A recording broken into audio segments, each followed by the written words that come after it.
For 2 agonizing weeks, my son Robert's phone went straight to voicemail. Every call, every text message disappeared into silence. As a mother, that gnawing worry in my stomach grew stronger each day until I couldn't take it anymore. I had to see for myself what was happening at his house. The key Robert had given me for emergencies felt heavy in my hand as I approached his front door. The yard was overgrown, newspapers piled up on the porch, and his car sat in the driveway covered in a thick layer of dust. Something was very wrong. I pushed open the door and called out, "Robert? It's Mom." The silence that greeted me was deafening. The living room looked like a tornado had hit it.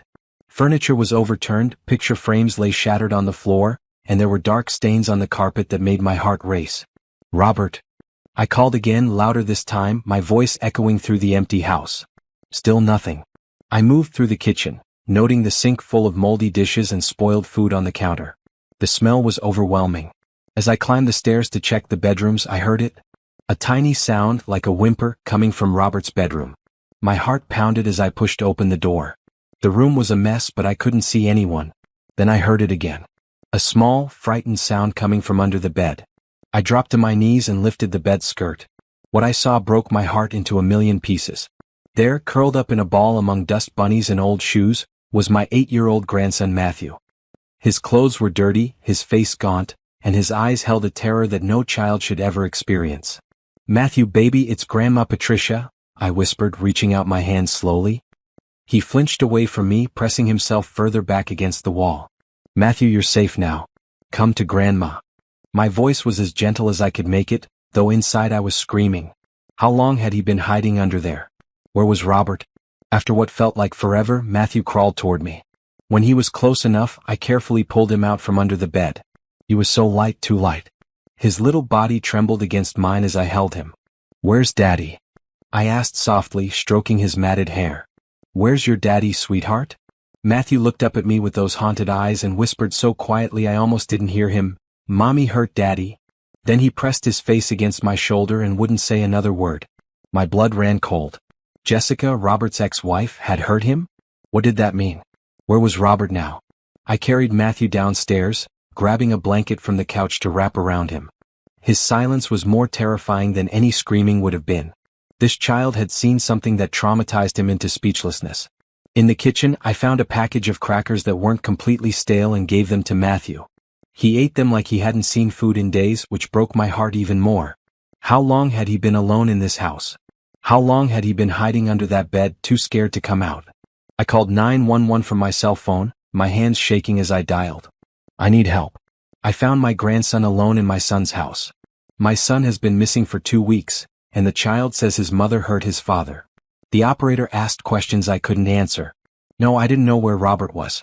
No, I didn't know what exactly had happened. All I knew was that something terrible had occurred in this house, and an innocent child had witnessed it. While we waited for the paramedics and police, I looked around the living room more carefully. The coffee table was flipped over, and there were scratches on the hardwood floor like something heavy had been dragged across it.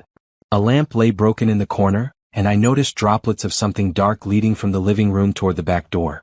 Matthew sat on the couch, still wrapped in the blanket, staring at nothing. I sat beside him and took his small hand in mine. "You're safe now, baby. Grandma's here and I'm not going anywhere." He looked at me then and I saw a flicker of the bright, happy boy I remembered. But it was quickly replaced by that haunted look again. Whatever he had witnessed had changed him, and I was determined to find out what happened to Robert. The sirens grew louder as emergency vehicles approached. Soon this house would be full of strangers asking questions, taking pictures, treating this like a crime scene. Which I was beginning to realize it probably was.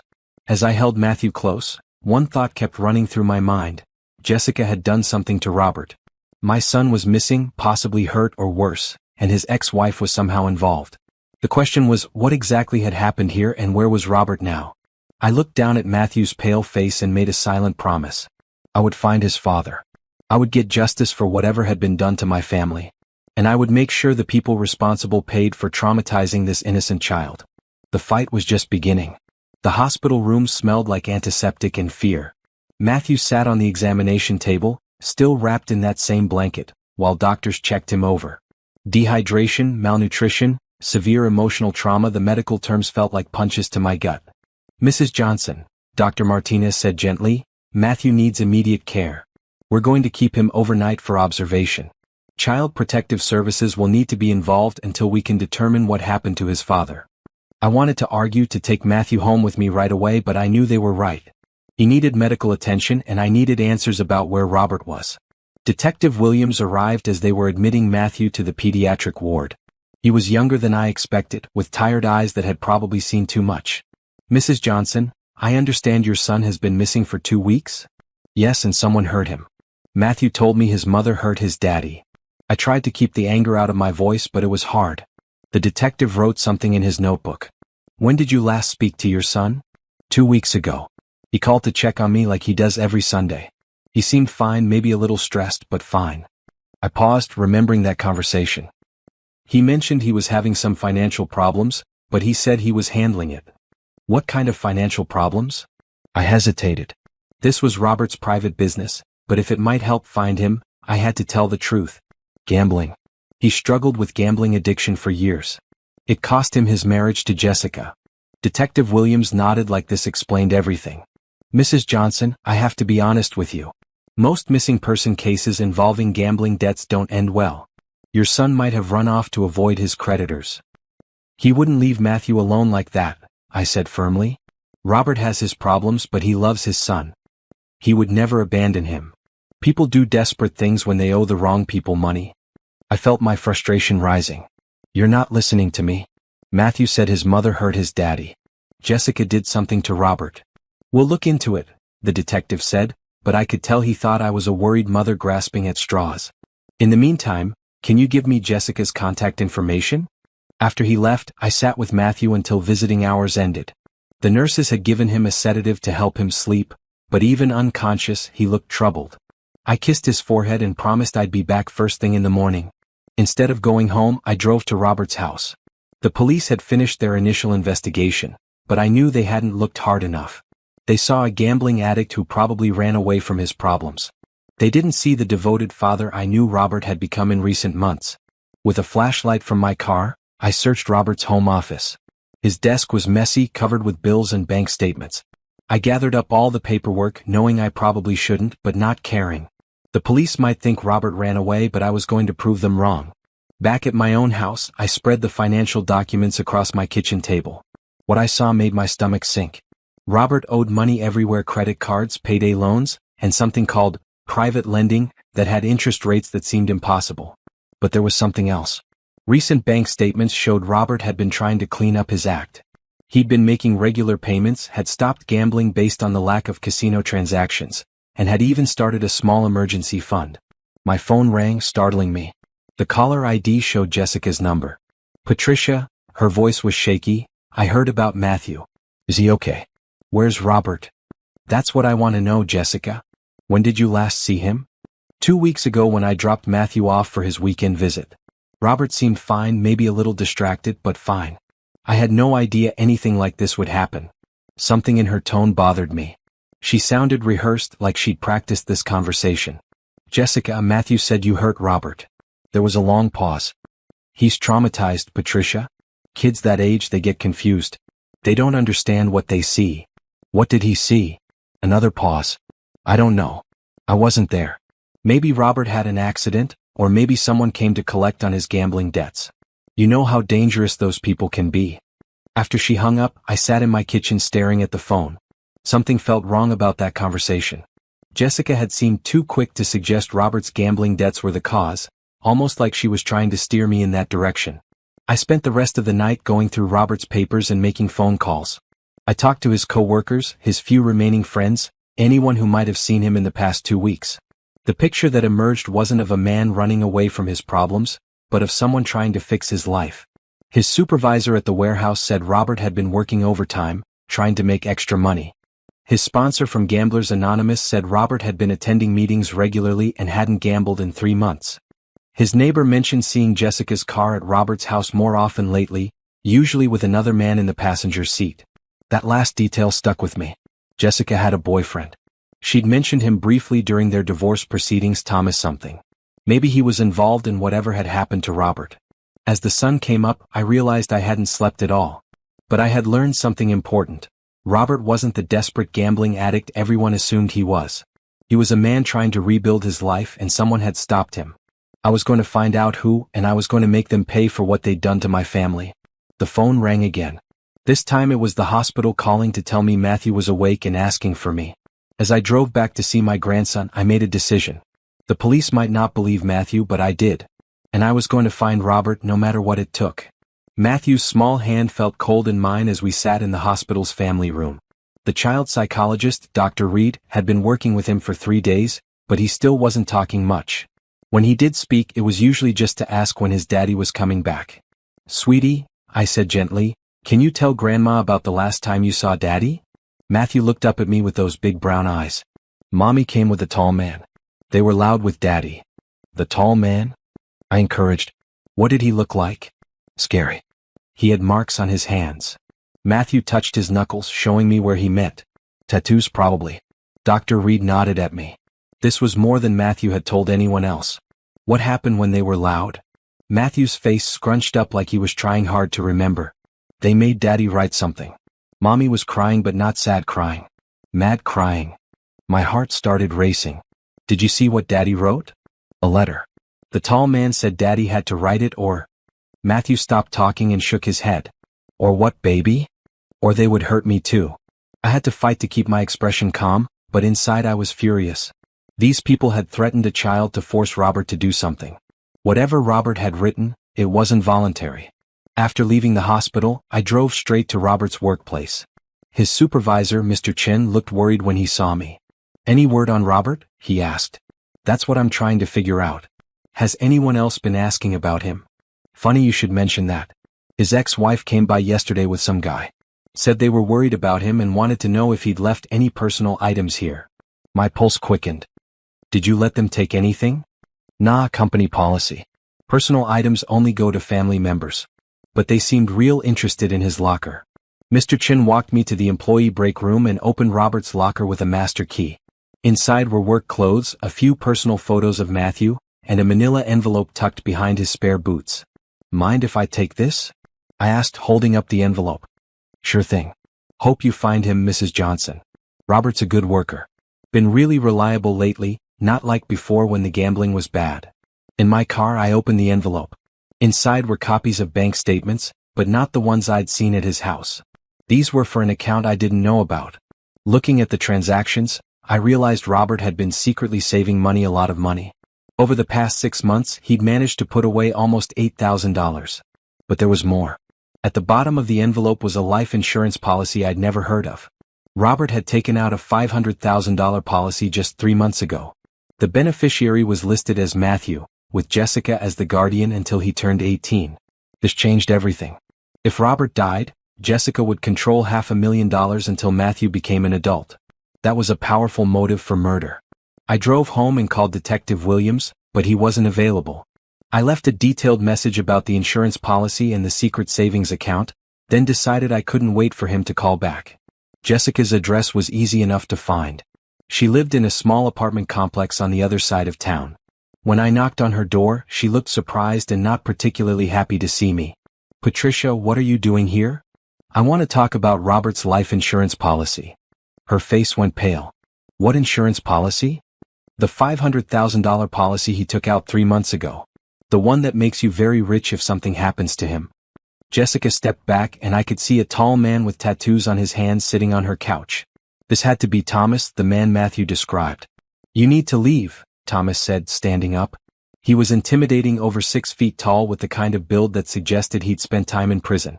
"Not until I get some answers about where Robert is." "Look, lady," Thomas moved closer to the door, "your son owes people money. Dangerous people. Maybe he decided to disappear before they collected. Funny how everyone keeps suggesting that, but no one can tell me who these dangerous people are." Jessica grabbed Thomas's arm. "Let's just tell her the truth.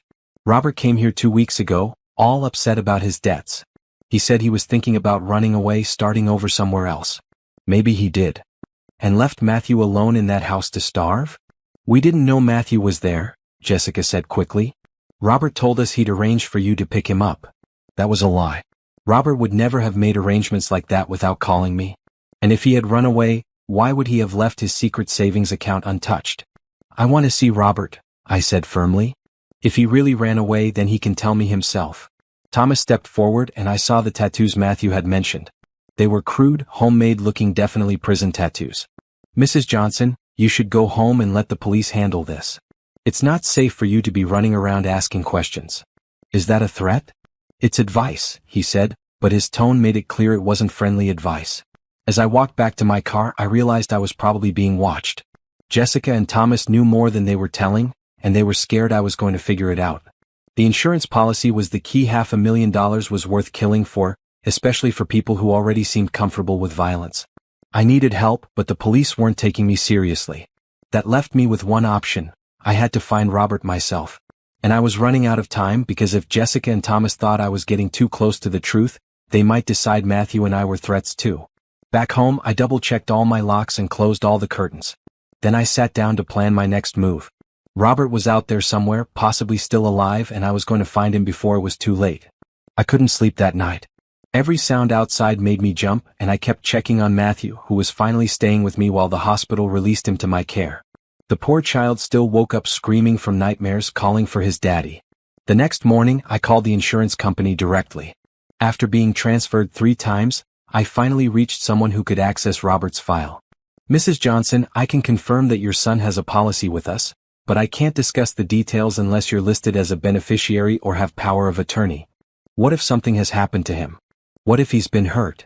In cases of suspected death, we require a death certificate before any claims can be processed. If there's a missing persons report, we typically wait 7 years before declaring someone legally dead. 7 years. That seemed like forever, but it also meant Jessica couldn't collect the insurance money right away just because Robert was missing. Unless she had proof he was dead. That afternoon I got a call that made my blood run cold. Mrs. Johnson? This is Officer Brady. We found your son's car. My heart stopped. Where? Is he? The car was abandoned near the river, about 20 miles south of town. We found a note inside. I sank into a chair. What kind of note? I think you should come down to the station and see for yourself. At the police station, Detective Williams showed me a handwritten letter in Robert's handwriting. My hands shook as I read it. Mom, I can't take it anymore. The debts, the pressure, the shame of what I've put my family through. Matthew deserves better than a father who can't get his life together. I'm sorry for all the pain I've caused. Please take care of my son. Tell him I love him, but I was too weak to be the father he needed. Robert. No, I said immediately. Robert didn't write this voluntarily. Detective Williams sighed. Mrs. Johnson, I know this is hard to accept, but the handwriting has been confirmed as your son's. Combined with his gambling debts and the location where we found the car. Matthew said they forced his father to write something. This is what they made him write. Who is they? Jessica and her boyfriend Thomas. They have a $500,000 motive to kill Robert. For the first time, Detective Williams looked interested. Tell me about this insurance policy. I explained everything I'd found: the secret savings, the insurance policy, Matthew's testimony about the forced letter writing. The detective took notes, but I could tell he was still skeptical. We'll look into it, Mrs. Johnson. But I have to tell you, this looks like a suicide note to me. Then why haven't you found a body? That afternoon, I went to see Robert's neighbor, Mrs. Patterson. She was an elderly woman who spent most of her time watching the neighborhood from her front window. Oh my, yes, I remember that night, she said when I asked about 2 weeks ago. There was quite a commotion over at Robert's house. What kind of commotion? Shouting, furniture being moved around. I almost called the police, but then it got quiet. Did you see who was there? Robert's ex-wife and that man she's been bringing around. Big fellow with tattoos. They left around midnight and I thought Robert went with them. You saw Robert leave? Mrs. Patterson frowned. Well, I saw someone get in their car. I assumed it was Robert, but it was dark. Could have been anyone, I suppose. This was the first evidence I had that Robert might have left the house alive that night. If Jessica and Thomas had taken him somewhere, he might still be alive. I spent the evening researching Thomas online. With just his first name and the knowledge that he had prison tattoos, it took a while, but I finally found him. Thomas Creek, recently released after serving 5 years for armed robbery and assault. He'd been living with Jessica for 3 months right around the time Robert took out the life insurance policy. Everything was starting to make sense. Jessica meets Thomas, learns about Robert's insurance policy, and they hatch a plan. They force Robert to write a suicide note, then make him disappear. After enough time passes, Jessica claims the insurance money as Matthew's guardian. But they made one mistake: they left Matthew alive as a witness. My phone rang, interrupting my research. It was Jessica, and she sounded upset. "Patricia, I heard about Robert's car. This is so horrible. How are we going to tell Matthew?" "We're not going to tell him anything until we know for sure what happened to his father." "But the police found a suicide note. Robert must have." "Robert didn't kill himself, Jessica. And I think you know that." There was silence on the other end of the line. Then Jessica's voice changed, became harder. "You need to accept reality, Patricia. Robert was a sick man. The gambling, the debts, the pressure was too much for him. At least now Matthew can have a fresh start." "A fresh start with his father's insurance money?" "I don't know what you're trying to suggest, but I loved Robert. We all did. This is a tragedy, not some conspiracy." After she hung up, I realized Jessica had made another mistake. She talked about Robert in the past tense, like she was certain he was dead. If she really believed he'd committed suicide and they just hadn't found the body yet, wouldn't she still have some hope he was alive? I looked at the clock. It was almost midnight, but I wasn't tired. I had work to do. Robert was out there somewhere, and I was going to find him. Jessica and Thomas thought they were clever, but they'd underestimated a mother's determination to protect her family. Tomorrow, I would start searching every property connected to Thomas Creek. If Robert was being held somewhere, I was going to find him before it was too late. Dr. Reed had been working with Matthew for a week now, and slowly, carefully, more details were emerging. I sat in the comfortable playroom at the Child Psychology Center, watching my grandson move toy cars around while he talked. "The tall man was really mad at Daddy," Matthew said, not looking up from his toys. "He said Daddy had to pay money." "What did Daddy say?" Dr. Reed asked gently. "Daddy said he didn't have all the money yet, but he was trying to get it." Mommy started crying then. I leaned forward. "What kind of crying, sweetheart?" Matthew made a frustrated sound and crashed two cars together. "Fake crying. Like when she wants something from the store and pretends to be sad." Dr. Reed and I exchanged glances. Even at 8 years old, Matthew could tell his mother had been putting on an act. "Then what happened?" Dr. Reed continued. "The tall man said Daddy had to write a letter. He said if Daddy didn't write it, bad things would happen to me." Matthew's voice got smaller. "I was scared, Grandma." "You're safe now, baby." "What did the letter say?" "I don't know. Daddy was crying when he wrote it. Real crying, not fake like Mommy." Matthew picked up another toy car. "Then they made Daddy come with them." "Did Daddy want to go?" Matthew shook his head vigorously. "No." The tall man grabbed Daddy's arm real hard. Daddy looked at me and said, "I love you," and then they took him away. This was the clearest account yet of what had happened that night. Robert hadn't left voluntarily. He'd been forced to write that suicide note and then taken against his will. "Matthew," I said carefully, "did you hear them say where they were taking Daddy?" He thought for a moment. "The tall man said something about the place by the water where nobody goes. And Mommy said it was perfect because nobody would look there." Dr. Reed wrote something in her notes. After the session, she walked me out to the waiting room. "Patricia, Matthew's testimony is remarkably consistent. In my professional opinion, he's telling the truth about what he witnessed. Will the police believe him?" "They should. Children his age rarely fabricate detailed stories like this, especially about traumatic events. I'm going to write a formal report recommending that law enforcement take his testimony seriously." On the drive home, I thought about Matthew's words. The place by the water where nobody goes. It had to be somewhere isolated, probably outside of town. Thomas had been in prison for 5 years. He might know about places that were abandoned or forgotten. I called Detective Williams and told him about Matthew's latest revelations. For the first time, he sounded like he was taking the case seriously. "We're going to bring Jessica and Thomas in for questioning," he said. "And we're going to start searching properties connected to Creek." His prison records show he worked on a road crew that did maintenance on some old industrial sites. That evening, Matthew was playing with blocks in my living room when he suddenly stopped and looked at me. "Grandma, are the police going to find Daddy?" "I hope so, sweetheart. We're all working very hard to bring him home." "Is Daddy hurt?" That was the question that kept me awake at night. If Robert was still alive after 2.5 weeks, he was probably hurt and scared and wondering why no one had found him yet. "I don't know, baby. But your daddy is strong and he loves you very much. That love will help him fight to come home to us." Matthew nodded solemnly, then went back to building his block tower. Children were resilient, but I could see the worry in his eyes. He needed his father back, and I was going to make sure that happened. My phone buzzed with a text message from an unknown number. "Stop looking or the boy gets hurt too." My blood ran cold. I immediately called Detective Williams. They're threatening Matthew now, I told him. This proves they have Robert. Otherwise, why would they care if I kept investigating? We're moving as fast as we can, Mrs. Johnson. Jessica and Thomas are coming in tomorrow morning for questioning. In the meantime, I'm going to have a patrol car drive by your house periodically. That night I barely slept. I kept checking the locks, peeking out the curtains, and listening for any unusual sounds. Someone out there had my son, and now they were threatening my grandson. The mama bear in me was ready to fight, but I had to be smart about it. At 3 a.m. I made a decision. If the police couldn't find Robert fast enough, I was going to find him myself. I knew more about this case than anyone. I'd been living it, breathing it for weeks now. And I had something the police didn't have: the desperate love of a mother who would do anything to save her child. I started making a list of every property within 50 miles that was near water and abandoned. Industrial sites, old fishing camps, defunct businesses, anywhere someone could hold a person without being discovered. Robert had been missing for over 2 weeks. If he was still alive, time was running out.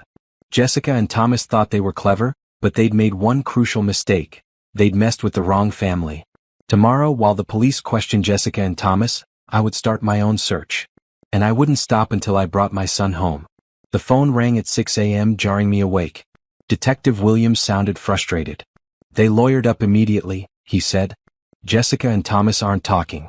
Their attorney says they're being unfairly targeted based on the traumatic hallucinations of a disturbed child. I sat up in bed, anger flooding through me. Hallucinations? Matthew knows what he saw. I believe you, Mrs. Johnson. But without more evidence, we can't hold them. They're being released this morning. After hanging up, I realized this might be my only chance.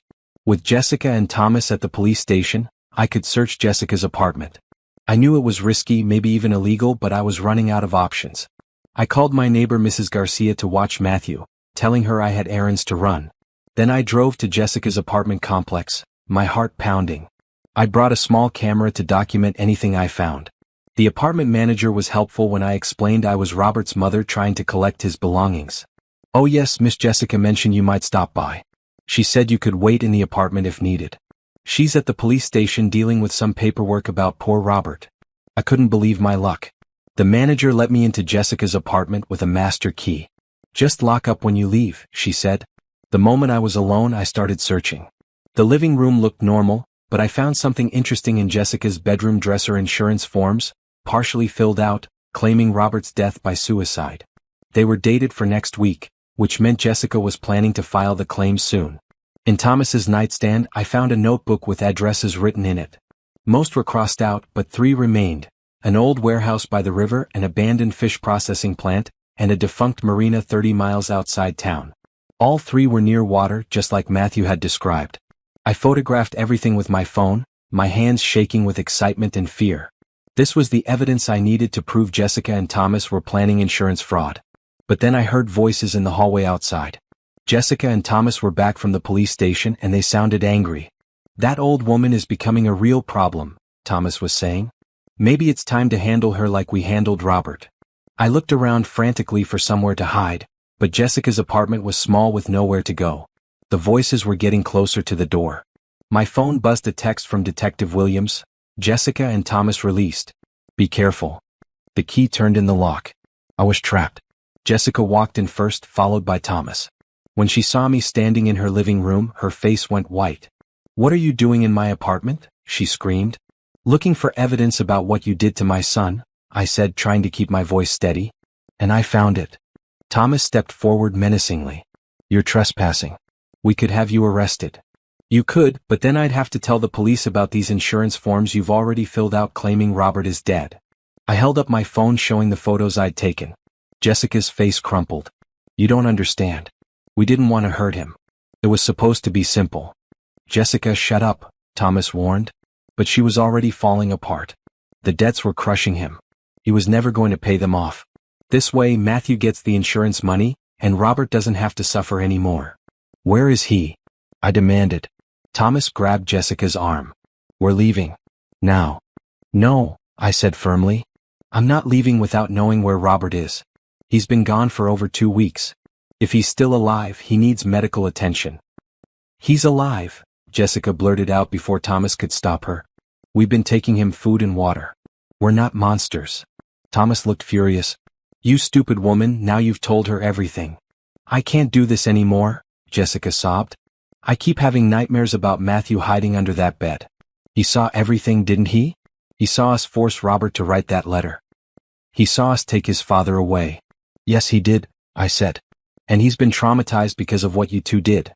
An innocent child has been having nightmares for weeks because you decided to play God with my son's life.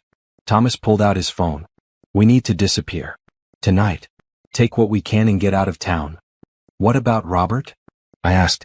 Jessica looked at Thomas, then at me. He's at the old marina. Pier 7. There's a storage room underneath. Jessica. Thomas shouted. I'm tired of this, she said. I'm tired of lying and hiding and pretending. Patricia, call the police. Tell them where Robert is. Oh, I'll turn myself in. Thomas stared at her in disbelief. After everything we've been through? After all the planning?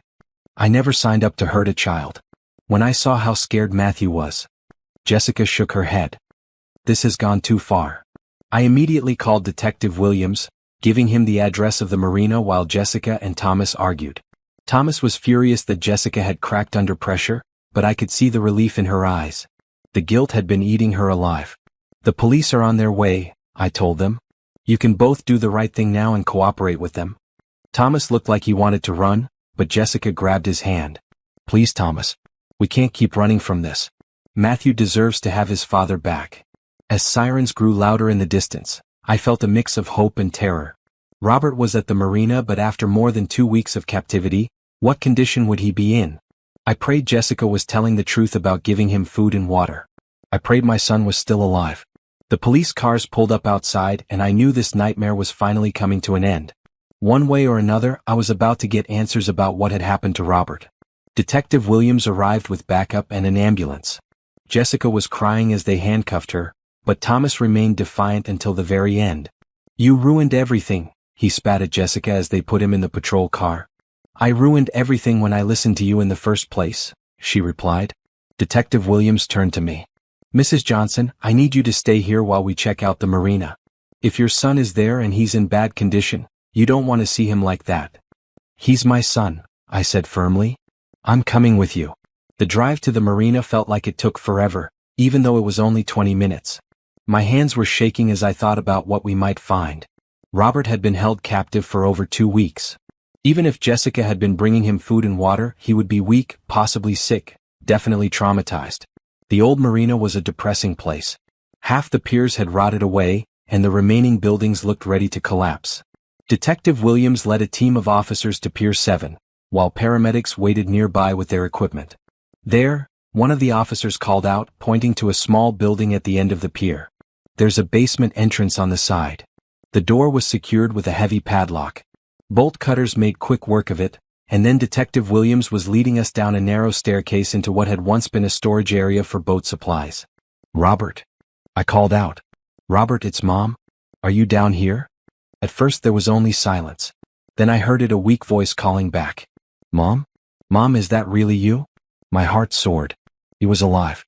Robert was alive. We found him in a small room that had probably been an office. He was chained to a pipe, pale and thin but conscious and alert. The smell in the room was terrible. There was a bucket in the corner that served as his bathroom, and plates of moldy food scattered around. Oh, Robert, I cried, kneeling beside him while the officers worked on the chain. I'm so sorry it took so long to find you. Matthew, he whispered. Is Matthew okay? They said if I tried to escape or call for help, they would hurt him. Matthew is safe. He's with me. He told us what happened that night. He's the reason we found you. The paramedics took over, checking Robert's vital signs and preparing him for transport to the hospital. He was dehydrated and had lost at least 20 pounds, but he was going to be okay. As they loaded him into the ambulance, Robert grabbed my hand. Mom, I never wrote that suicide note willingly. They threatened to hurt Matthew if I didn't do exactly what they said. I know, honey. I never believed you would abandon us. At the hospital, doctors confirmed what we already knew. Robert was malnourished and dehydrated, but alive and expected to make a full recovery. While he was being examined, I called Mrs. Garcia to check on Matthew. He's been asking about you, she said. Should I tell him you found his daddy? Not yet.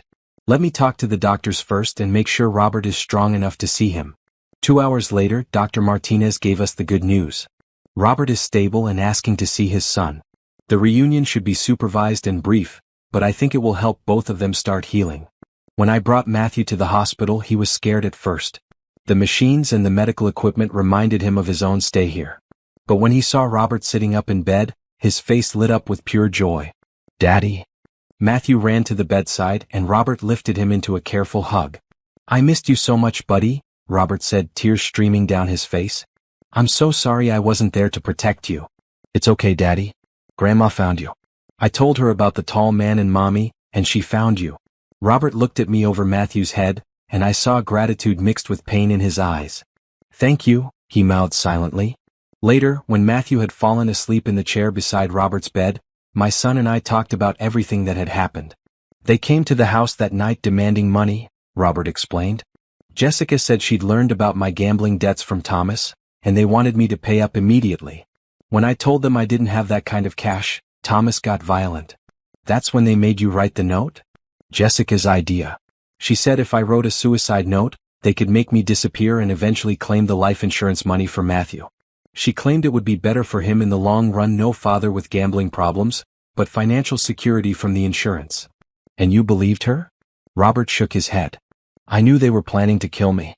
But they said if I cooperated, they would make sure Matthew was found quickly and safely. If I fought back or tried to call for help, they would hurt him too. You sacrificed yourself to protect your son. Any parent would have done the same thing. I just never expected." His voice broke. "I never expected Matthew to witness it all. I'm so sorry he had to go through that. He's a strong little boy, Robert.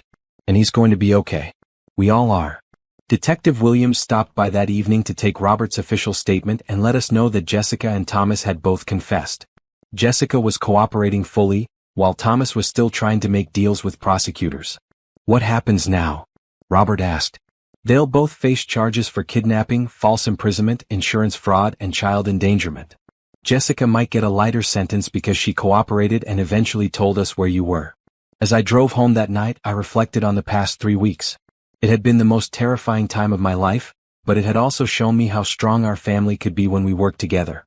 Matthew's courage in telling the truth, Robert's sacrifice to protect his son, and my own determination to never give up, we had all played a part in bringing this nightmare to an end. Tomorrow would bring new challenges as we all worked to heal from this trauma, but tonight I was just grateful that my family was safe and together. The next few days at the hospital gave us time to process everything that had happened. Robert was getting stronger physically, but the emotional healing would take much longer. Matthew stayed close to both of us, as if afraid that someone might disappear again if he wasn't watching. Dr. Reed continued working with Matthew, helping him understand that none of what happened was his fault. "You were very brave," she told him during one of our sessions. "Because you told the truth about what you saw. Your daddy is safe now."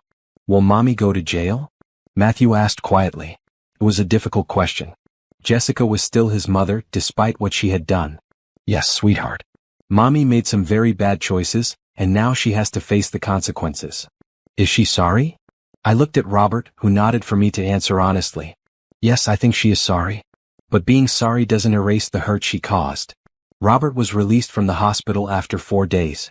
The doctors wanted him to take several weeks off work to recover fully, and recommended family counseling for all of us to deal with the trauma. Detective Williams called with updates on the legal proceedings. Jessica is cooperating with the district attorney. She's provided details about the entire plan and is expected to testify against Thomas in exchange for a reduced sentence. "What about the insurance policy?" I asked. "Since there was no actual death, the insurance company isn't paying out anything. Jessica's claims of planning to commit fraud have been turned over to their investigation department." The trial preparations took months. During that time, our family worked on healing. Robert attended Gamblers Anonymous meetings religiously and started seeing a therapist to deal with the trauma of his captivity. Matthew continued with Dr. Reed, slowly working through his nightmares and fears. I found myself struggling too. For weeks, I had been in crisis mode, focused entirely on finding Robert.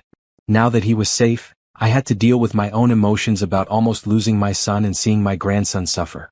I keep thinking about what would have happened if Matthew hadn't been brave enough to tell us the truth, I confided to Robert one day. "But he was brave," Robert replied. "And you were brave too, Mom. You never gave up on me even when the police thought I'd run away. I knew you wouldn't abandon Matthew. That's not who you are." Robert was quiet for a moment. The gambling addiction made me a lot of things I'm not proud of. But you're right, I would never abandon my son. As the trial date approached, we learned that Thomas had accepted a plea deal rather than risk a longer sentence at trial. He received 15 years for kidnapping, false imprisonment, and conspiracy to commit insurance fraud. Jessica's trial was harder to watch. She looked nothing like the confident woman who had been married to my son. Prison had changed her, made her smaller and more fragile. When she testified about the plan to fake Robert's death, her voice was barely audible. I convinced myself we were helping Matthew, she said on the witness stand. I told myself that growing up without a father who had gambling problems was better than growing up poor. But I was lying to myself. I was greedy and selfish, and I put my own child in danger. The prosecution was thorough in presenting their case. They showed the jury the insurance forms Jessica had pre-filled, the evidence from the marina where Robert had been held, and Matthew's testimony, given privately to the judge due to his age. When it came time for victim impact statements, Robert stood up to address the court. Jessica, you were my wife. I trusted you with my life and, more importantly, with our son's life. What you did traumatized an innocent child and nearly destroyed our family. But I want you to know that Matthew and I are going to be okay. We're going to heal from this, and we're going to build a good life together. Matthew didn't testify in person, but Dr. Reed read a statement he had written with her help. I was scared when Mommy and the tall man took Daddy away. I hid under the bed for a long time because I didn't know if they were coming back for me. But Grandma found me and kept me safe. I still have bad dreams sometimes, but I'm getting better. I hope Mommy gets better too. Jessica received 8 years in prison. As they led her away, she looked at Robert and mouthed, "I'm sorry." Robert nodded but didn't respond. Outside the courthouse, Detective Williams shook my hand. "Mrs. Johnson, I owe you an apology. When you first came to me insisting that your son hadn't run away, I should have listened more carefully." "You listened when it mattered," I replied. "That's what counts." That evening, our family went out for dinner to celebrate the end of the legal proceedings. Matthew ordered a cheeseburger and actually finished it, something he hadn't been able to do since the ordeal began. "Are we safe now?" he asked as we walked to the car. Robert knelt down to Matthew's level. "Yes, buddy. We're safe. The bad people can't hurt us anymore." "And you're not going away again?" "Never again. I promise." As we drove home, I thought about how much our family had been through and how much stronger we had become. The nightmare was finally over, and we could begin to truly heal. 6 months after Jessica was sentenced, our lives had settled into a new normal. Robert had returned to work, but with a better understanding of his priorities. He attended his Gamblers Anonymous meetings twice a week and had started a savings account for Matthew's college fund. Matthew was doing much better too. The nightmares had mostly stopped, and he was laughing again, something I hadn't realized how much I'd missed until I heard it. Dr. Reed said his resilience was remarkable, but that continued therapy would help ensure his long-term emotional health. Children who experience trauma can either be broken by it or made stronger, she explained during one of our family sessions. Matthew is choosing to be stronger with the help of his family's love and support. The insurance company had been very cooperative throughout the investigation. They not only refused Jessica's fraudulent claim but also helped law enforcement track down other suspicious activities. It turned out Thomas had been involved in similar schemes before, targeting vulnerable people with life insurance policies. Detective Williams called one afternoon with an update that surprised me. "Mrs. Johnson, Jessica has been a model prisoner. She's completed several rehabilitation programs and has requested to write a letter to Matthew." "What kind of letter?" I asked, immediately protective. "An apology letter, supervised by the prison psychologist. She's not asking for forgiveness or trying to manipulate anyone. She genuinely seems to want Matthew to know that what happened wasn't his fault. Robert and I discussed it with Dr. Reed before making a decision. It might actually help Matthew to hear his mother take responsibility," she said. "But only if he wants to read it, and only with proper support." When we asked Matthew what he thought, he was quiet for a long time. Finally, he said, "I think I want to know what Mommy wants to say." The letter arrived a week later. Dr. Reed read it first to make sure it was appropriate, then read it aloud to Matthew during a therapy session with Robert and me present. "Dear Matthew," it began, "I want you to know that everything that happened was my fault, not yours. You were very brave and I'm proud of you for telling Grandma the truth. I made terrible choices because I was scared about money, but that doesn't make what I did okay. I hurt you and Daddy and I'm very sorry. I hope someday you can forgive me, but I understand if you can't. I love you and I want you to be happy and safe with Daddy and Grandma. Love, Mommy." Matthew listened carefully, then asked, Does this mean mommy isn't bad anymore? Dr. Reed helped him understand that people could do bad things and still have good feelings inside them. Your mommy did something very wrong, but she's trying to learn from her mistakes. Will I see her again? That was Robert's question to answer. Maybe someday when you're older if you want to, but not for a long time. Matthew nodded solemnly. I think I'm mad at her, but I still love her.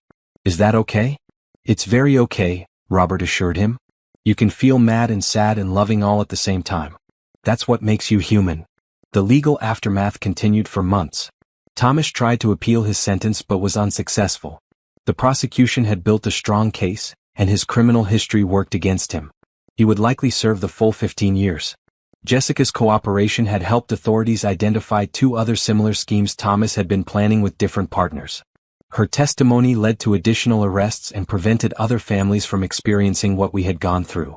During one of my visits to the district attorney's office to provide additional testimony, the prosecutor told me something that stayed with me. Mrs. Johnson, your refusal to give up saved not just your son's life, but potentially several other lives too. Jessica's information has broken up an entire network of insurance fraud schemes. It was some comfort to know that our suffering had prevented others from experiencing the same thing. But mostly I was just grateful that our family was intact and healing. Robert started dating someone new, a woman named Amanda who worked at Matthew's school and understood the importance of putting children first. Matthew liked her, which was the most important thing to Robert. She makes Daddy smile, he told me one day. Different than before, but good. For myself, I discovered a new purpose. I started volunteering with families of missing persons, using my experience to help others navigate the system and maintain hope. Never give up, I would tell desperate parents. Trust your instincts. You know your children better than anyone. One day, about 8 months after Robert's rescue, Matthew came home from school with a picture he had drawn in art class. It showed our family, Robert, Matthew, and me standing together in front of a house with a big sun shining overhead. Tell me about your picture, I said. It's us being safe and happy, he explained. The sun is love and it keeps the bad things away. I hung that picture on my refrigerator, where it served as a daily reminder of how far we had come and how much we had to be grateful for. Justice had been served, but more importantly, our family had survived and grown stronger. We would never forget what we had been through, but we wouldn't let it define us either. We had chosen healing over bitterness, love over fear, and hope over despair. 1 year after the rescue, our family gathered for Matthew's 9th birthday. The party was small, just Robert, Amanda, a few of Matthew's school friends, and me. But the laughter filling my house was exactly what I had dreamed of during those dark weeks when I thought I might never see my family together again. Matthew had grown taller and stronger, and his smile came easily now. The shy, frightened child who had hidden under the bed was still there sometimes, but he was balanced by a confident boy who knew he was loved and protected. Grandma, he said as we cleaned up after the party, remember when I was scared all the time? I remember, sweetheart. Are you still scared sometimes? He thought about it seriously. Sometimes, but not the bad scared. Just normal scared, like when I have a test at school or when I think about learning to ride a bike without training wheels. That was progress. Normal childhood fears instead of trauma-induced terror. Robert had changed too. The experience had stripped away his pretenses and forced him to confront his priorities. He still attended Gamblers Anonymous meetings, but now he also volunteered there, helping other people overcome their addictions. I tell them what rock bottom really looks like, he explained to me one day. When your gambling addiction nearly gets you killed and traumatizes your child, you find motivation to change that you never knew existed. His relationship with Amanda was growing stronger. She was good for him, stable, kind, and completely accepting of his past struggles. More importantly, she adored Matthew and treated him like her own son. Are you going to marry Amanda? Matthew asked Robert one evening. Would that be okay with you? Yeah. She makes good pancakes and she doesn't get mad when I have nightmares. Robert laughed.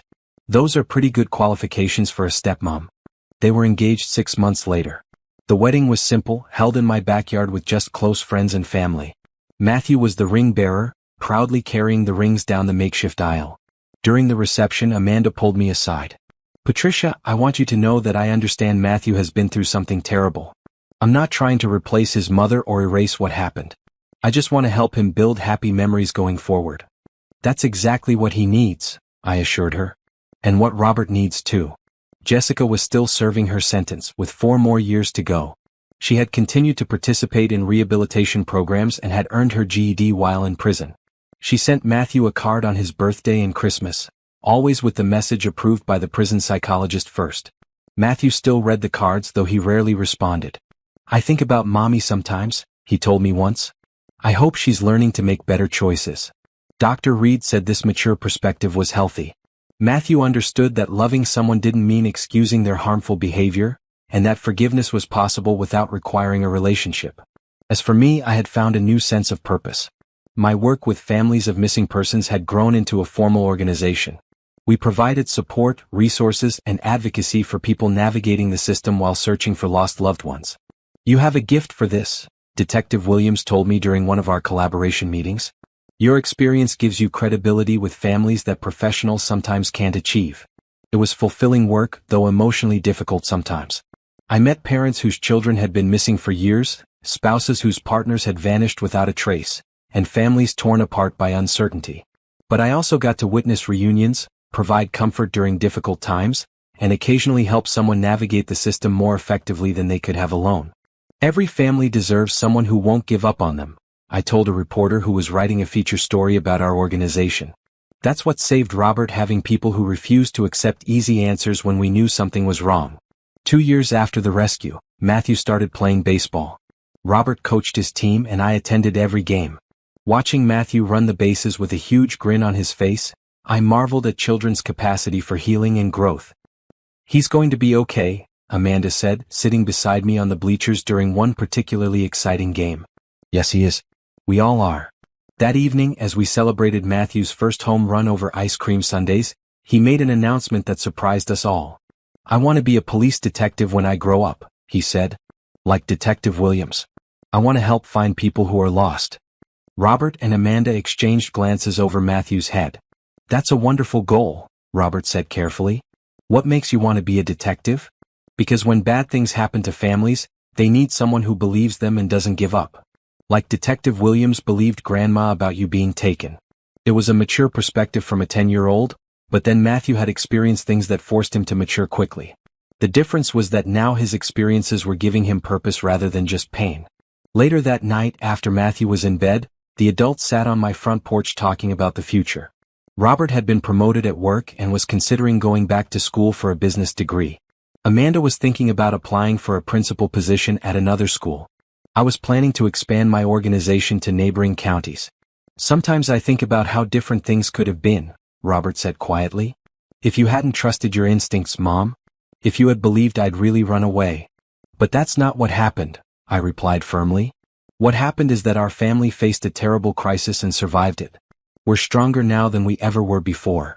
As we sat in comfortable silence, watching the stars come out, I reflected on the journey that had brought us here.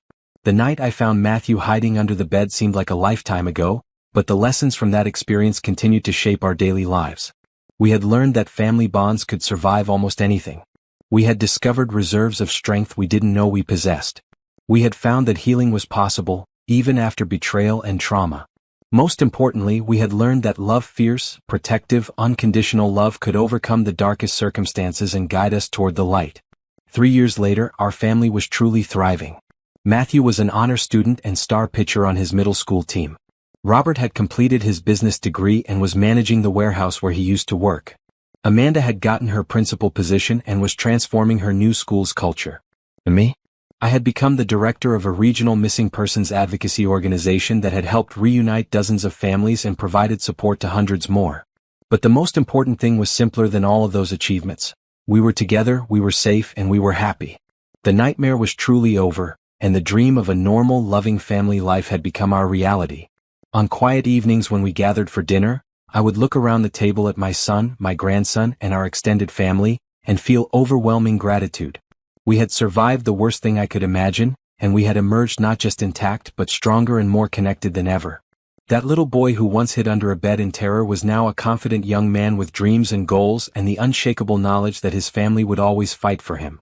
And that was the best ending I could have asked for.